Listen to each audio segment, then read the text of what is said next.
Hello, everyone. This is Dorcas Chandler at dorcasgazelle.com. I'm glad that you joined us again today for our webcast teaching and talking about my journey and how that things are going in my life as I continue to move forward in my weight loss experience. Through my weight loss experience, I've come to understand that weight is more than food. It's things that we have in our mind. It's things that we're holding on to that we need to let go. It's just so many things that happens in our life that sometimes will cause us either to overeat or undereat. So I'm just glad that you all are coming and you're coming alongside me, and I thank you so much for all of the emails and comments on Facebook, and our audience is really growing, and I'm grateful to God for that.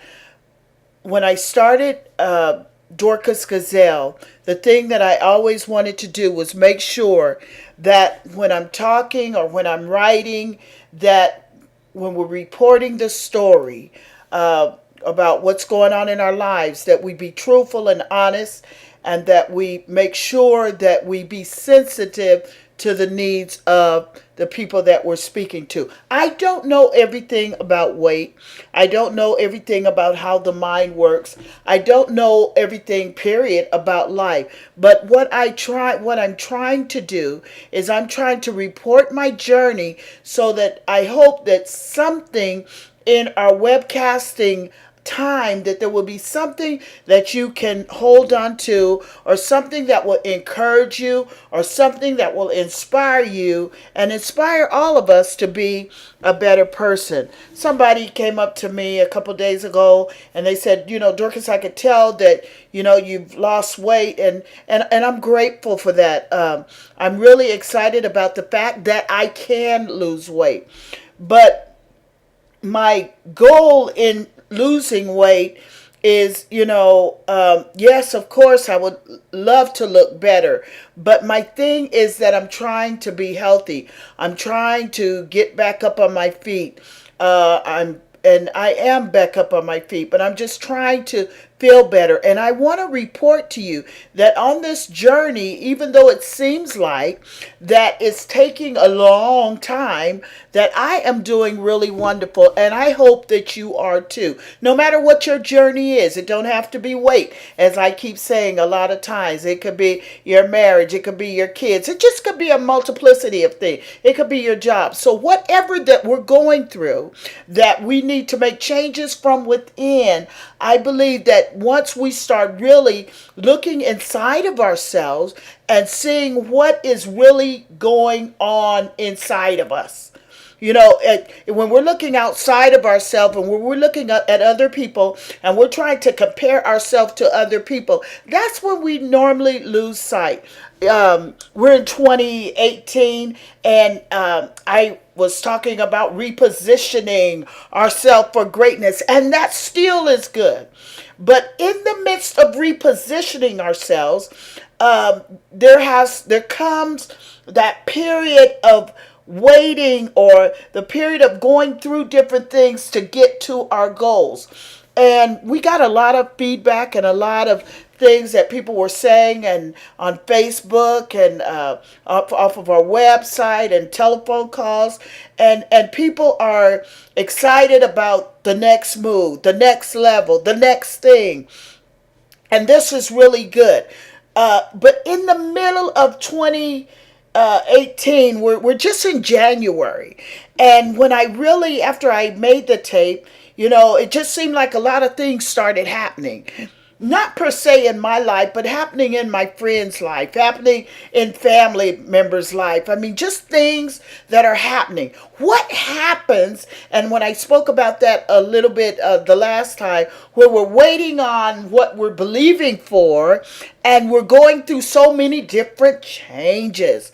Wow. So what, and the changes are normally emotional. They're things that go on inside of us.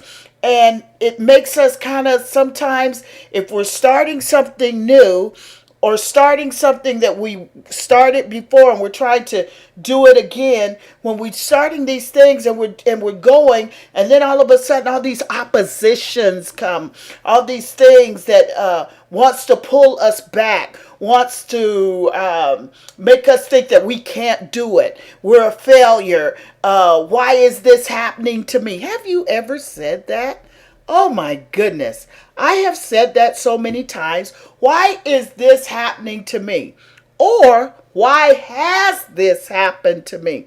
I believe, and this is just a Dorcas thing, that when things happen to us, they happen to us for one or two reasons. One or two reasons, and the reason that I want to deal with is because I believe that the things that happen to us, or the things that have happened to me, God is allowing me to use those things as teachable moments. And we're in 2018, we're in January, and the things that have happened just in January, there has been so many multiple deaths, and so that means grief and sorrow and questioning and not understanding, and there has been sicknesses. I've gotten calls where some got reports back from the doctor, and I'm talking about just in the first and second week of January, that they got cancer. So now there's fear and there's uncertainty and there's just a lot of things. Someone fell and they got stuff in their hip, and I mean, the list just goes on and on. But this is the one thing that I want to remind us. Life has a lot of uncertainties. And yes, we're celebrating change. And yes, we want the best for this year. And yes, we want this, that, and the other. But how do we maintain the enthusiasm and the drive and the force to go forward when our hearts are hurting? That's a good question. Because I received a phone call the other night, Sunday night, and it was late, and I just let the phone ring, and then the next day I answered the phone, and it was somebody letting me know that my friend wanted them to make sure that I know that they knew that their mother was dead, that their mother had passed. And so I was saddened by it, and it was unexpected. And, when you lose a mother, my goodness, I mean, that you only get one, and it's just precious. My mom was precious to me. She was dear to me. And I know I talk a lot about my dad, and somebody was like, well, Dorcas, do you ever talk about your mom? I loved my mom. My mom was my soft place. My mom was the one that was there when nobody else was there. She was the one that wanted to make sure that Dorcas got everything that she wanted to get. My dad, on the other end, he was the one that kind of was my driving force. You're going to do this. And then he would come back and always solidify me and make sure that I understood what he was doing. So it takes both parts. But when I finally got in touch with my friend, she told me when she picked up the phone, I was wondering how she knew it was me, but I was just talking to her sister and told her sister that I was going to call my friend. And so I called my friend, and she picked up the phone, and she said these words to me. She said, Dorcas, you always taught me to keep it real. That was her first sentence. And I thought about that, and I said, yeah. I said, we have to keep it real.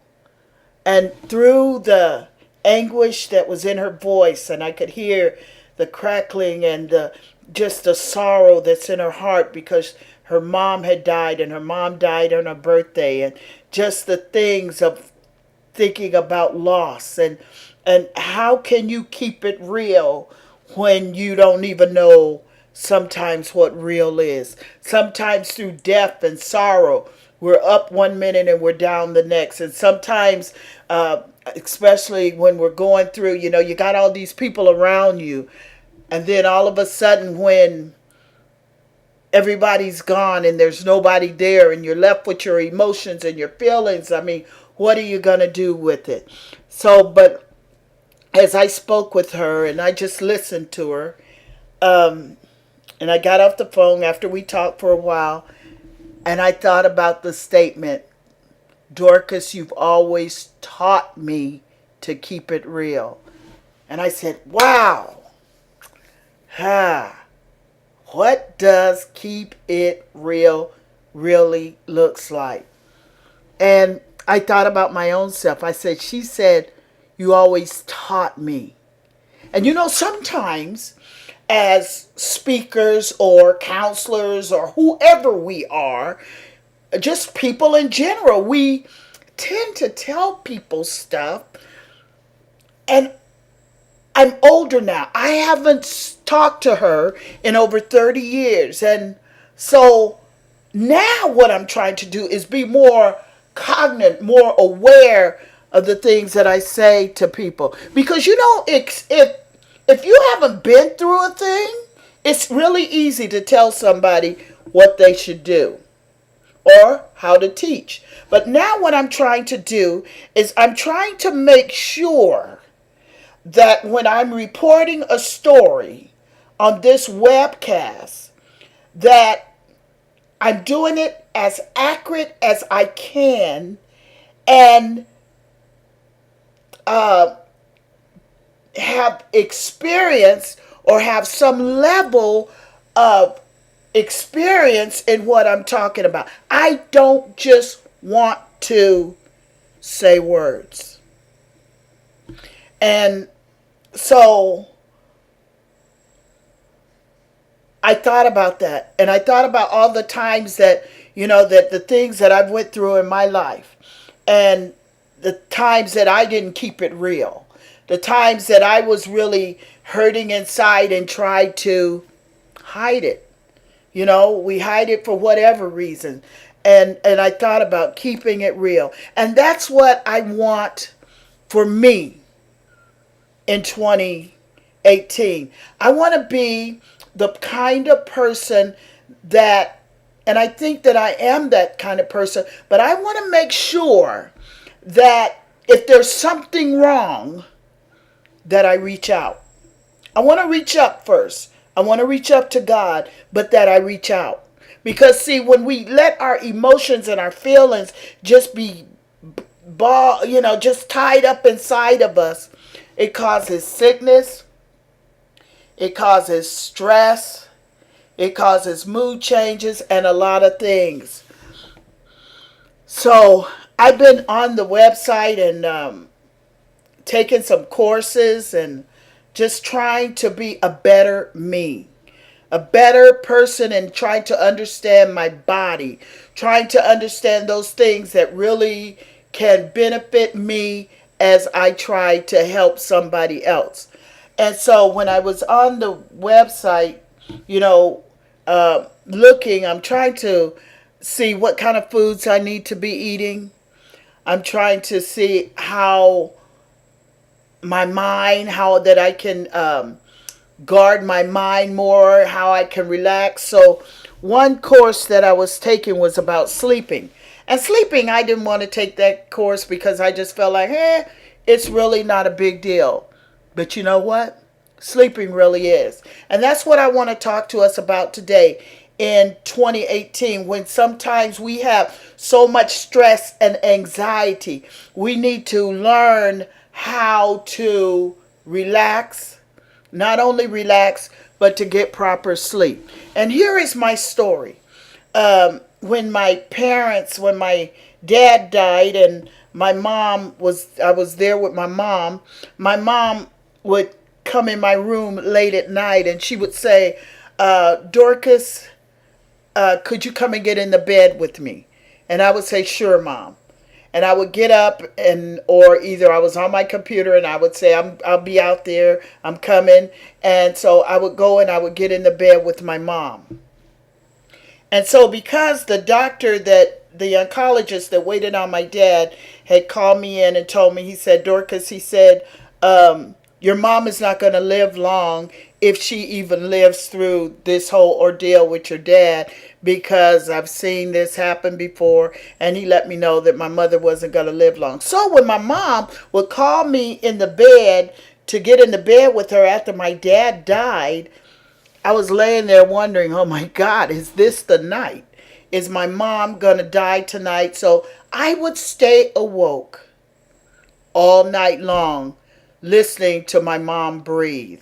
And my mom wasn't a snorer, but I could hear her breathe. And every time she would stop breathing, I would crawl down out the bed and hit the wall. And then she'd start breathing again, and I could hear her. I did this for month in and month out, because my mom would come like every other night and say, Dorcas, could you come and get in the bed with me? My mom was not used to sleeping without my dad. And so I would get up and I would go and get in the bed with my mom. I developed, through all of this and going through this so long, a very bad sleep cycle. And so I'm now only being able to sleep like a couple of hours a night. And I'm talking about stress, and I'm talking about being overweight, and we could have disease. You could have a whole lot of things by not being able to sleep. So this is what I learned in this study that I want to share with you. And it's talking about the 3 stages of sleep. So when I finally took this course and I realized, wow, your sleep can really have a lot to do with your weight and just a lot of different things. So after I completed the course, they wanted me to download this survey or this thing, and they wanted you to schedule your sleep time. And so because of the pattern that I had, the sleep pattern that I had, when I got ready to go to bed at night, I would always turn on the TV, have the TV on all night. And then after the TV being on all night, I had books in the bed. I had pens in the bed. I've told some of you I write on my sheets, and I have all this stuff in my bed. The blood pressure cup thing, that's in the bed. The things that I exercise with, those things are in the bed, because I can't sleep long. So I'm going to wake up and start doing something. So after I took this course the other day, it was like, okay, you need to prepare yourself for scheduling sleep time. And so yesterday it was, because I'm setting new memories, this was the first new memory was, I need you to take all this stuff out of your bed. You need to get rid of all of this stuff in your bed. Not only prepare for a sleep time, but prepare your bed for sleeping. And I haven't did this in years. And so I was like, wow. So I started cleaning up my room and started doing things in my room, because I'm trying to make my room a place of relaxation. So the first thing I said, I'm going to have my nephew come over here, and I'm going to take my smart TV out and put it in the living room. And I'm just going to do some things different so that I can be able to relax. I want to be able to, when I go in my room, that I can relax. So yesterday, when I went back in my room, okay, it's time to go to bed. And like I said, I got books and Bibles and calendars, and I sleep with all this stuff. I have a California king bed. I have a really big bed, but all this stuff is at the foot of the bed. So as I started preparing for bed and removing the stuff, I kind of felt lost. And so anyway, I started putting things where they needed to go. I removed the Bibles and my books and the pens that I couldn't write with. And I just moved everything out of the way. And I was like, what am I going to do? And it's like, okay, at 10 o'clock, You're going to schedule your sleep time, and then you can watch TV till then, but you need to turn off the TV. And so I'm feeling lost. But anyway, I remove everything from off of my bed, and I prepare my bed. I'm going to go to. I'm getting in the bed to rest. And so when I moved everything off, and I was wondering, well, I just need a pen. No, leave the pens out of the bed. You're not writing on sheets. You need to prepare your mind for rest. And so I took everything off out. 10 o'clock, I turned off my cell phone, hooked it up to my charger. I took my cordless phone, put it on the charger, and there was nothing in the bed but me, and it just felt so weird. It felt so weird. What if I get a thought in the middle of the night? What if I get a quote?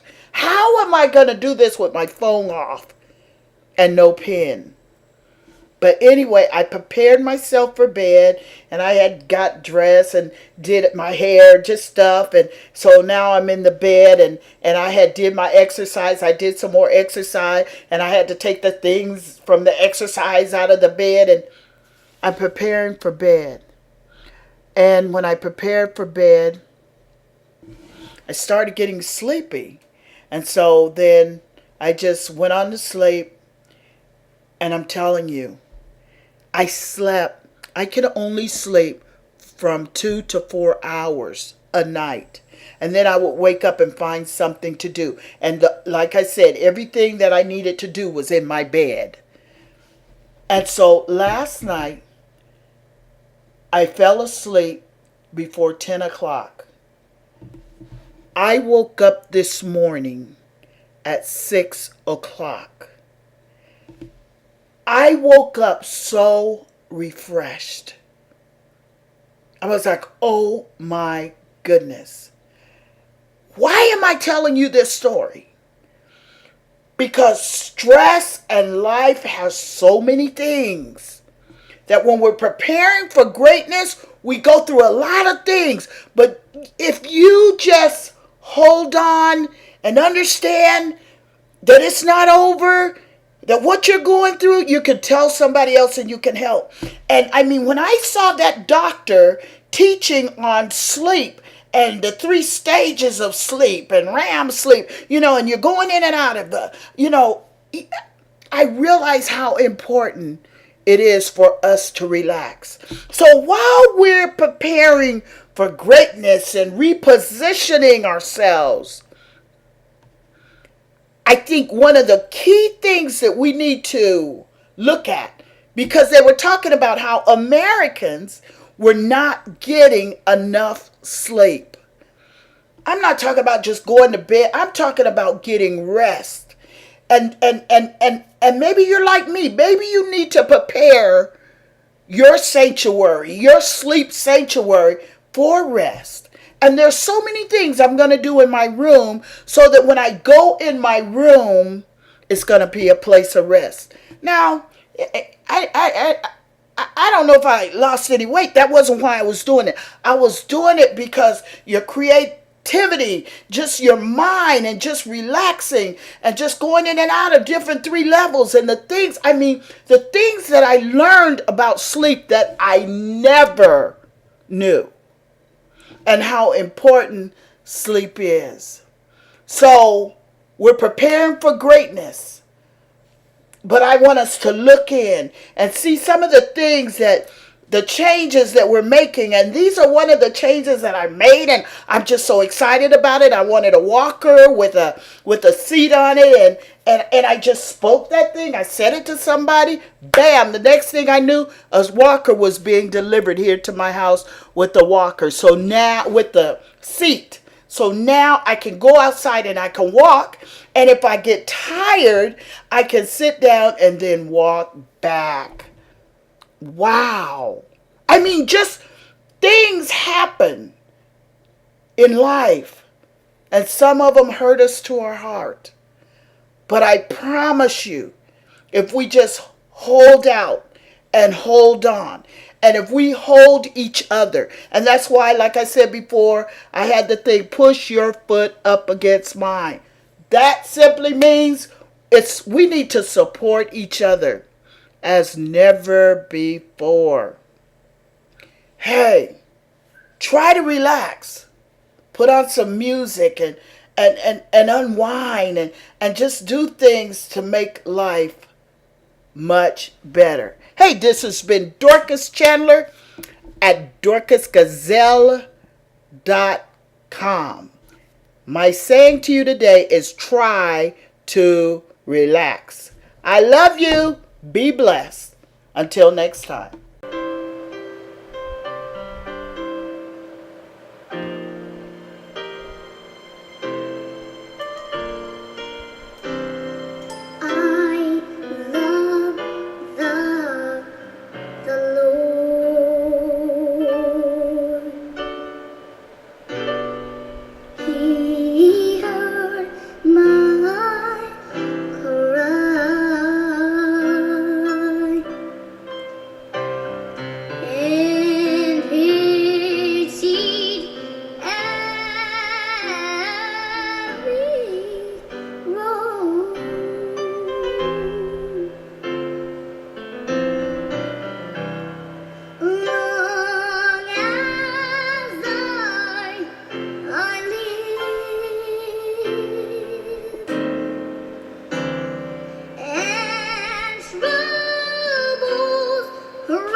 Hasten to his throne.